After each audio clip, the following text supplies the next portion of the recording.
Putin falou à Rússia na sua conferência de imprensa anual e garantiu que só haverá paz na Ucrânia quando atingir os seus objetivos. As tropas ucranianas estão a ficar sem munições. Centenas de pessoas manifestaram-se em Kiev esta quinta-feira para exigir mais apoio às forças armadas do país. Cidade portuária de Odessa, na Ucrânia, alvo de ataques com drones russos. Pelo menos 11 pessoas ficaram feridas. O primeiro-ministro israelita Benjamin Netanyahu promete destruir o Hamas após um ataque que matou 10 soldados das Forças de Defesa de Israel. Número de jornalistas mortos no exercício da profissão cai para o nível mais baixo em mais de 20 anos, diz relatório dos Repórteres Sem Fronteiras.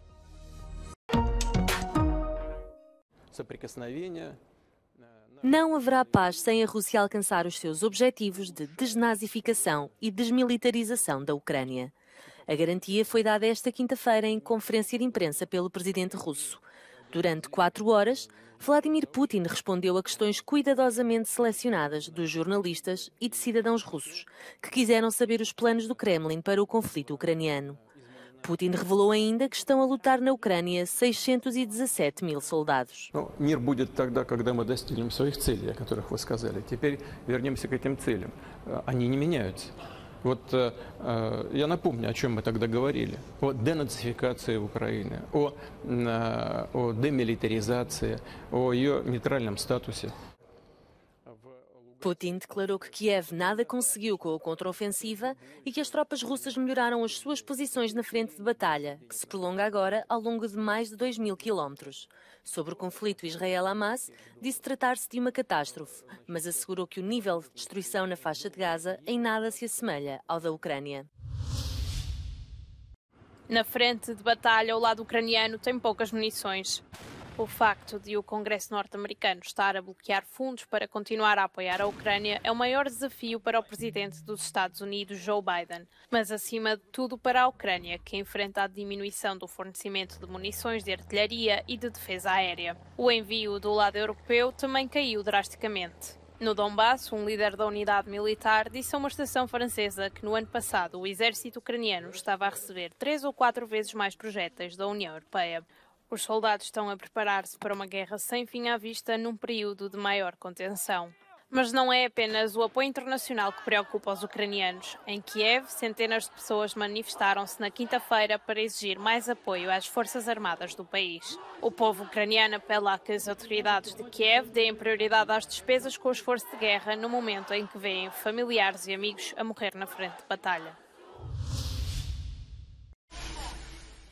Odessa e outras zonas do sul da Ucrânia foram atingidas por uma vaga de ataques noturnos com drones russos. A cidade portuária sofreu o maior impacto dos ataques aéreos, com as defesas aéreas a destruírem 32 dos 39 drones. Aqueles que não foram interceptados atingiram edifícios residenciais e industriais e fizeram 11 feridos, incluindo 3 crianças. Partes das regiões de Kherson e Mykolaiv foram também alvo dos drones. Esta foi a segunda noite consecutiva de ataques contra Odessa. Uma oficina de automóveis foi destruída e 2 pessoas ficaram feridas na quarta-feira. Na mesma vaga de ataques noturnos, 53 pessoas ficaram feridas numa série de ataques com drones e mísseis contra Kiev. Tal como fez no inverno passado, a Rússia está a intensificar os ataques aéreos contra infraestruturas ucranianas. Desde então, a Ucrânia reforçou as defesas aéreas, mas não consegue evitar todos os ataques. Israel continua sem dar tréguas. O primeiro-ministro Benjamin Netanyahu reconhece que o conflito está numa fase crucial e decisiva, mas afirma que o Hamas está a começar a quebrar.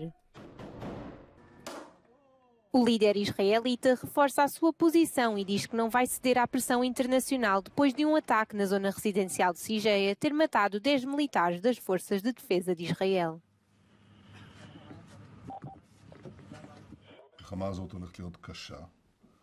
אבל אני מזהה, ודאי אתם רואים את זה גם בחומר, תחילה של שבירה. תחילה של שבירה. אני רואה שם את ההתחלה של ההבנה שאנחנו נחושים להמשיך עד הסוף ולחסל את הגוף הזה. Nas últimas horas, segundo os meios de comunicação norte-americanos, Israel iniciou um novo contra-ataque ao bombear água do mar para os túneis do Hamas. A comunidade internacional alerta para a possibilidade de alguns reféns estarem presos nesses mesmos túneis.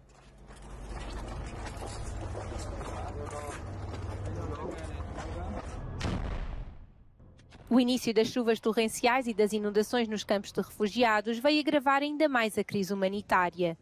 No terceiro mês do conflito, esta guerra já é considerada a mais sangrenta na história da faixa de Gaza. O desafio internacional persiste à medida que os líderes mundiais procuram uma solução para conter o desastre humanitário.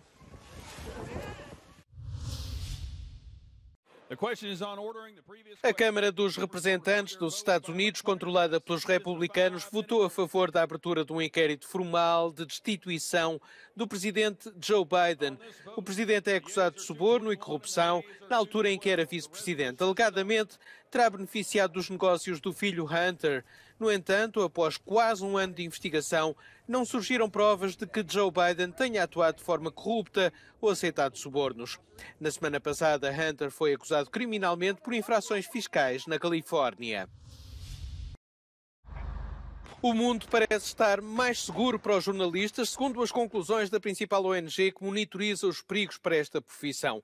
Apesar da eclosão do recente conflito no Médio Oriente, o número de jornalistas mortos no exercício da profissão desceu para o nível mais baixo desde 2002.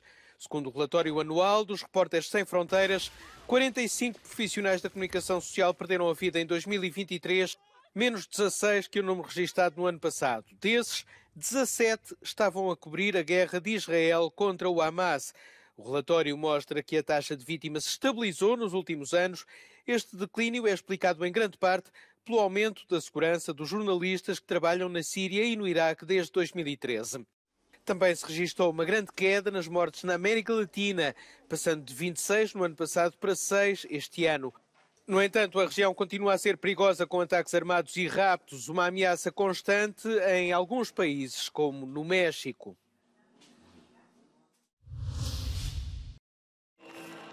Os partidos liberais, democráticos e verdes da Sérvia uniram forças para uma frente eleitoral anti-violência. No último comício antes das eleições antecipadas deste domingo, a oposição culpou o estilo antidemocrático do presidente e do seu partido progressista sérvio pelas tensões no país. Biramo da li će vladati mafija i partija ili red, zakon i ustav. A oposição acredita que o verdadeiro objetivo de Aleksandar Vučić é capitalizar um suposto momento de popularidade. A história recente mostra que a convocação de eleições antecipadas é uma tática política habitual na Sérvia. As últimas eleições legislativas e presidenciais realizaram-se em abril de 2022. Od dolaska na vlast Srpske napredne stranke 2012. godine u Srbiji su održana 4 vanredna i 1 redovan izborni ciklus. Drugim rečima, umjesto ustavom predviđenog mandata od 4 godine, Skupština i vlada u proseku su radile oko 2 godine i 4 meseca. Meni se čini da je više od protesta u maju i junu uticala u stvari kriza u Banjskoj, odnosno oni incidenti koji su se desili u Banjskoj. I to je neki način da Aleksandar Vučić spreči tako kritike po pitanju Kosova, time što će u stvari celu državu i celo društvo prebaciti u taj izborni mod i opozicija će se više baviti izborima i njegova stranka će se baviti izborima, međunarodna zajednica se neće previše tako mešati u taj proces i on će jednostavno na izborima očekivanom pobedom dobiti neki novi legitimitet, a stare krize će se zaboraviti. No passado dia 30 de setembro, paramilitares sérvios emboscaram uma patrulha da polícia em Banjska, no norte do Kosovo. O auge da violência levou a União Europeia e os Estados Unidos a instar o presidente sérvio a tomar medidas para a normalização das relações com o Kosovo. O Conselho e o Parlamento Europeu chegaram esta quarta-feira a um acordo provisório para melhorar as condições de trabalho dos trabalhadores das plataformas digitais como a Uber. Este compromisso tem em vista determinar o estatuto de emprego correto das pessoas que trabalham como motoristas ou estafetas nestas plataformas. Non ci possono essere falsi lavoratori autonomi in giro tra i rider, tra categorie di lavoro che sono tra le più sfruttate, tra le meno pagate, tra le più precarie. O sei un lavoratore autonomo vero o sei un lavoratore dipendente e ti meriti quelle tutele sociali. O acordo estabelece 5 requisitos para determinar se o trabalhador deve ser considerado empregado de uma plataforma digital e beneficiar de direitos sociais, incluindo férias pagas. Para obter este estatuto, basta que o trabalhador se enquadre em 2 parâmetros. Por exemplo, se estiver sujeito a limites máximos de remuneração, ou à supervisão do seu desempenho, ou até mesmo ao controle da distribuição de tarefas. Les lobbies des plateformes, ils ont réussi à trouver des alliés au sein du Parlement, mais surtout au sein du Conseil de l'Union européenne, donc qui représente les États membres. Et donc, jusqu'au dernier moment, ils ont tout fait pour détricoter, pour saboter la directive. On est passé à 2 doigts, vous savez, d'avoir une directive qui ne soit pas favorable pour les travailleurs, mais qui soit une directive favorable pour les plateformes, qui soit une directive pro-Uber. Segundo dados do Parlamento Europeu, atualmente mais de 5 milhões de trabalhadores das plataformas digitais são erradamente classificados como freelancers. O novo texto também estabelece as primeiras regras da União Europeia sobre a utilização de sistemas de algoritmos no local de trabalho, como, por exemplo, no que se refere ao tratamento de dados pessoais.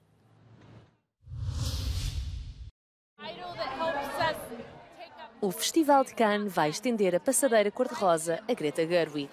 A célebre realizadora do filme Barbie vai presidir ao júri da 77ª edição do Festival de Cannes. É a primeira cineasta mulher norte-americana a assumir este papel de relevo. Barbie é um fenómeno de bilheteira e conta com 9 nomeações para os Globos de Ouro, incluindo a de melhor musical e de melhor comédia. O Festival de Cannes do próximo ano realiza-se de 14 a 25 de maio.